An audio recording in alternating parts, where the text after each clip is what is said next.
Hey everyone, today we're making gluten-free zucchini bread. I've got a few of these grown in my garden and I know some of you do too, so we want a good recipe to use them up, right? So today that's what we're doing.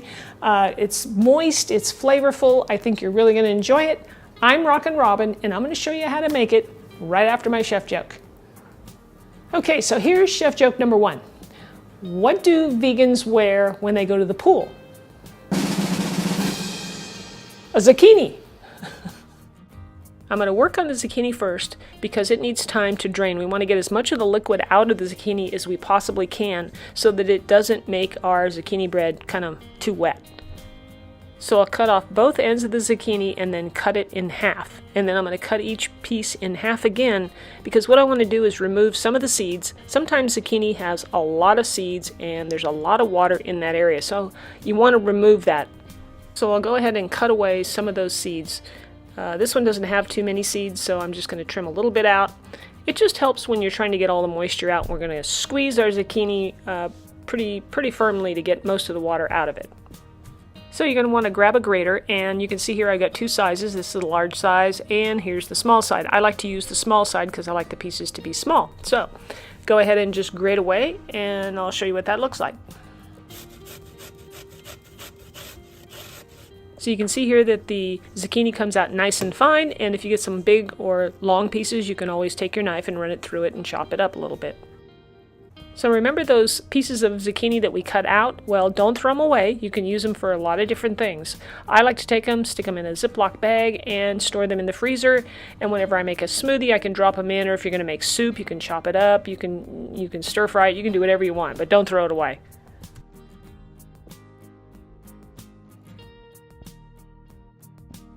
So a good way to drain out the liquid from the zucchini is I placed it here into a strainer over a bowl, and then I like to just give it a nice squeeze and just keep pushing it around until most of the liquid comes out of it.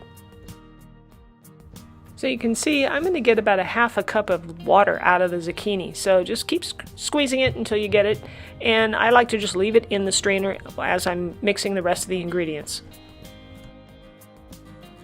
Alright, so in this bowl we have all of our dry ingredients. I have my gluten-free flour here. This is Bob's Red Mill 1-to-1 baking flour that you're going to want to get.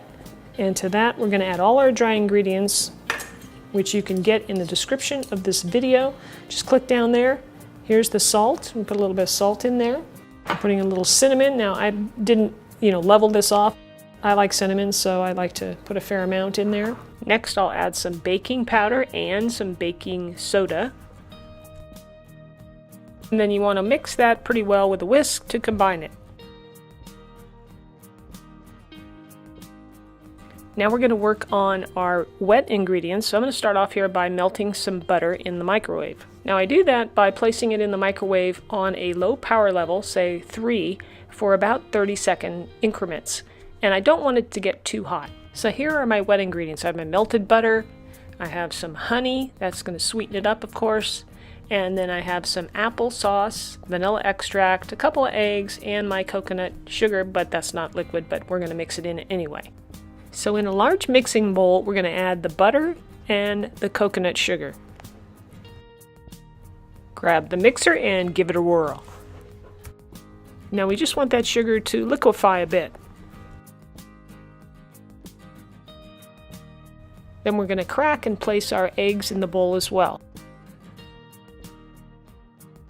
Next goes our unsweetened applesauce, and that's just a half a cup. And you can get the written recipe below the video. Click down there where it says show more. That applesauce is what's going to help make this bread really moist. Now let's add some honey to this. That'll keep it nice and sweet. And remember, you can play with this. If you don't want it as sweet, you can cut back a little. But I think you're going to enjoy the fact that this bread isn't super sweet. Next goes some vanilla extract, which is also going to help enhance the sweetness. Now we're going to blend everything together for just a couple minutes here, just to make sure everything's well combined. Oh, and by the way, preheat your oven to 350 degrees Fahrenheit. Okay, now it's time to add the dry ingredients to the wet ingredients, and you can pour the whole thing right in. Blend this until everything is combined. And make sure to scrape down the sides of the bowl. That's looking pretty good, so now we're going to add the zucchini. I like to break it up with my hand a little bit just to spread it around a little bit easier, so go ahead and do that. Then you want to stir that in with either a spoon or, in this case, I'm using a spatula. So just mix that until it's evenly distributed throughout the batter. So I'm going to pour the batter into my aluminum pan here, which is about a 9 by 4 inch pan. And then I just want to spread it out just to make sure it's evenly in the pan. So I'll place this into a 350-degree Fahrenheit oven for somewhere between 45 and 55 minutes. Okay, it must be time for chef joke number 2. Here we go. What did the bread say to the roll when they were playing hide and seek? Ready or not, here I crumb. So after 55 minutes, I tested the bread with my toothpick and it came out clean, so it's going to vary in time frame.